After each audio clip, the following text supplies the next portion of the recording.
Assalamualaikum warahmatullahi wabarakatuh. Perkenalkan, nama saya Dewi Handayani dari Kesmas Reguler B semester 5.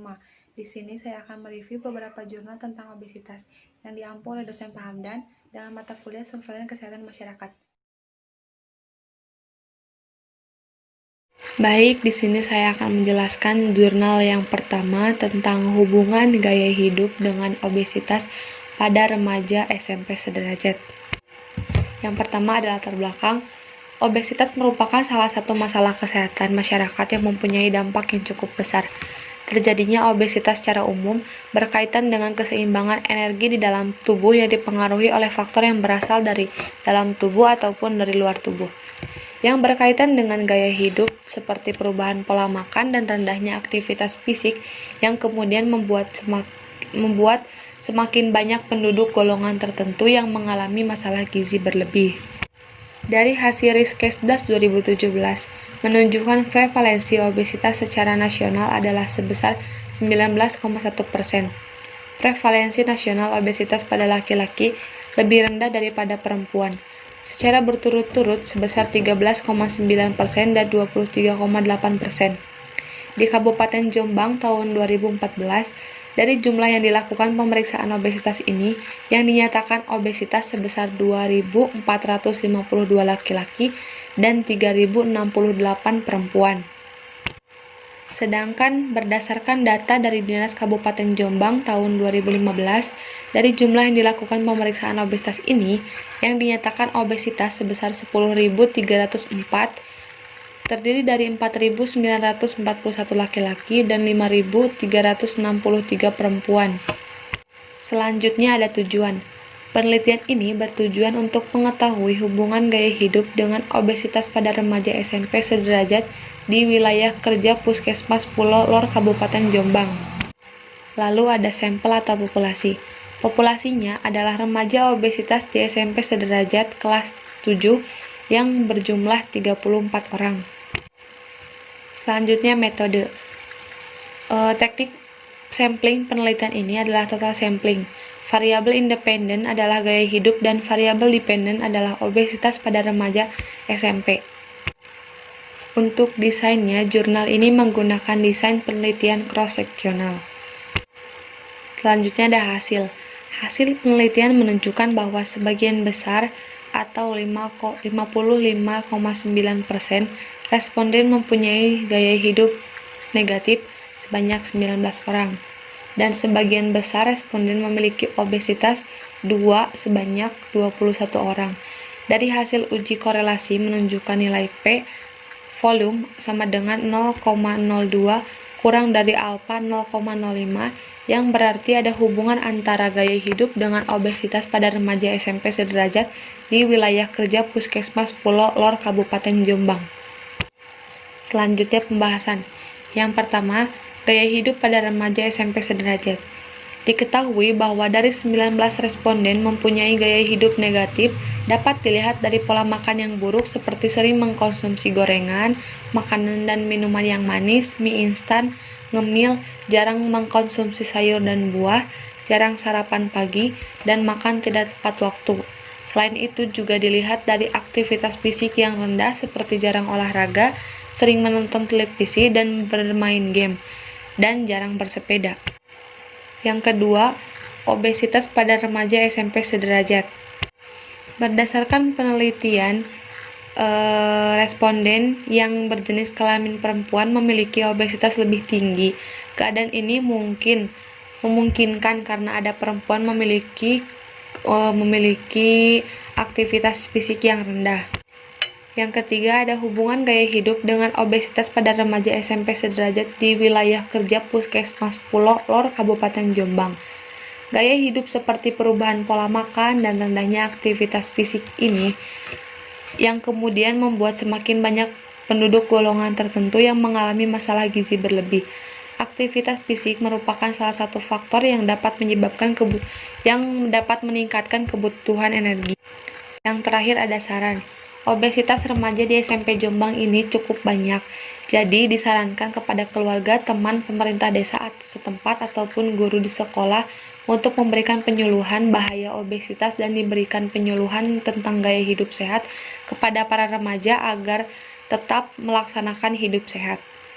Selanjutnya, jurnal yang kedua tentang hubungan pengetahuan gizi, aktivitas fisik, asupan energi, dan asupan lemak dengan kejadian obesitas pada remaja sekolah menengah pertama. Yang pertama adalah latar belakang. Perubahan kebiasaan makan pada remaja diakibatkan oleh pengetahuan gizi yang rendah. Pengetahuan dan praktik gizi remaja yang rendah tercermin dari perilaku dalam kebiasaan memilih makanan yang salah.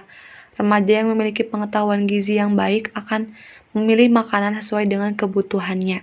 Remaja dikatakan obesitas jika nilai Z-score lebih dari +2. Lalu tujuan. Tujuan penelitian ini adalah untuk mengetahui hubungan pengetahuan gizi, aktivitas fisik, asupan lemak, dan energi dengan kejadian obesitas pada remaja SMPN 11 Semarang. Lalu sampel atau populasi. Populasinya adalah remaja SMPN 11 Semarang, kelas 7 dan kelas 8 sebanyak 504 orang. Untuk metodenya, pemilihan sampel kasus melalui screening dan memilih kontrol secara random dengan cara memilih siswa atau siswi kelas 7 dan 8 yang obesitas sebagai kelompok kasus dan siswa-siswi kelas 7 dan 8 yang tidak obesitas sebagai kelompok kontrol. Untuk desainnya, jurnal ini menggunakan desain penelitian case control. Hasil penelitian ini didapatkan bahwa siswa dengan pengetahuan gizi baik mengalami obesitas lebih tinggi 90% dibanding yang pengetahuan gizinya kurang 10%. Hasil uji statistik menunjukkan P sama dengan 0,161. Dengan demikian, tidak terdapat hubungan bermakna antara pengetahuan gizi dengan kejadian obesitas anak pada remaja SMPN 11 Semarang. Sebagian besar pada kelompok obesitas yang memiliki asupan energi dalam kategori lebih adalah sebesar 9,67%. Begitupun kelompok kontrol yang memiliki asupan energi dalam kategori baik sebesar 96,7%. Perbedaan proporsi tersebut setelah diuji dengan uji chi-square diperoleh nilai P sebesar 0,000. Selanjutnya pembahasan. Hasil penelitian ini sesuai dengan teori yang menyatakan bahwa asupan energi yang berlebih merupakan penyebab utama terjadinya masalah obesitas. Energi diperoleh dari metabolisme zat gizi di dalam tubuh. Zat gizi yang dikonsumsi oleh tubuh antara lain protein, karbohidrat, dan lemak. Nilai OR pada variabel asupan energi sebesar 841 atau 8,41 kali 10 kuadrat, artinya berdasarkan asupan energi tingkat risiko terkena penyakit obesitas 841 kali atau 8,41 dikali 10 kuadrat. Yang terakhir saran. Diadakan demo, penyuluhan, dan edukasi tentang gerakan hidup sehat dan makan makanan seimbang serta bergizi agar tingkat obesitas di kalangan remaja bisa berkurang. Lalu jurnal yang ketiga tentang prevalensi obesitas pada remaja di Kabupaten Minahasa. Yang pertama adalah latar belakang. Obesitas saat ini merupakan permasalahan yang muncul di seluruh dunia. Bahkan WHO menyatakan obesitas sebagai suatu epidemi global dan merupakan masalah kesehatan yang harus segera ditangani.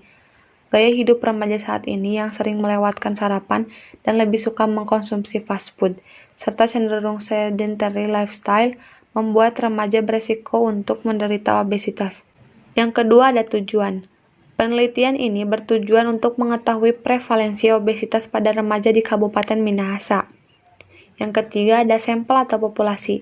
Populasinya adalah remaja obesitas siswa SMK negeri di kota Tondano sebanyak 395 orang. Lalu ada metode. Pengambilan sampel menggunakan cara simple random sampling. Kriteria inklusi yaitu siswa yang berusia 13 tahun sampai 18 tahun, sehat, terdaftar, dan aktif mengikuti kegiatan sekolah, dan siswa yang bersedia menandatangani surat persetujuan untuk dijadikan sampel penelitian. Pengkategorian obesitas berdasarkan nilai ukur lingkar pinggang untuk laki-laki lebih dari 90 cm dan untuk wanita lebih dari 80 cm. Untuk jurnal ini menggunakan desain penelitian cohort. Lalu hasil penelitian menunjukkan prevalensi obesitas pada remaja di Minahasa adalah 26,33% yang terdiri dari 4,30% remaja laki-laki dan 22,03% remaja perempuan. Angka prevalensi obesitas yang didapatkan cukup tinggi sehingga perlu dilakukan edukasi kepada siswa, orang tua, dan sekolah mengenai penyebab, bahaya, dan pencegahan obesitas. Lalu ada pembahasan. Sebanyak 395 orang siswi yang berusia 13-18 tahun dilakukan pengukuran lingkar pinggang dan ditemukan 104 orang siswa yang mengalami obesitas dengan presentase 26,33% yang terdiri dari 17 orang siswa laki-laki dengan presentase 4,30% dan 87 orang siswa perempuan dengan presentase 22,03%. Yang terakhir ada saran. Pada prevalensi ini, ternyata angka obesitas pada remaja lebih rendah dibanding tahun 2010. Jadi disarankan untuk meningkatkan lagi angka penurunan obesitas pada remaja ini dengan terus diberikan pengarahan tentang gaya hidup sehat.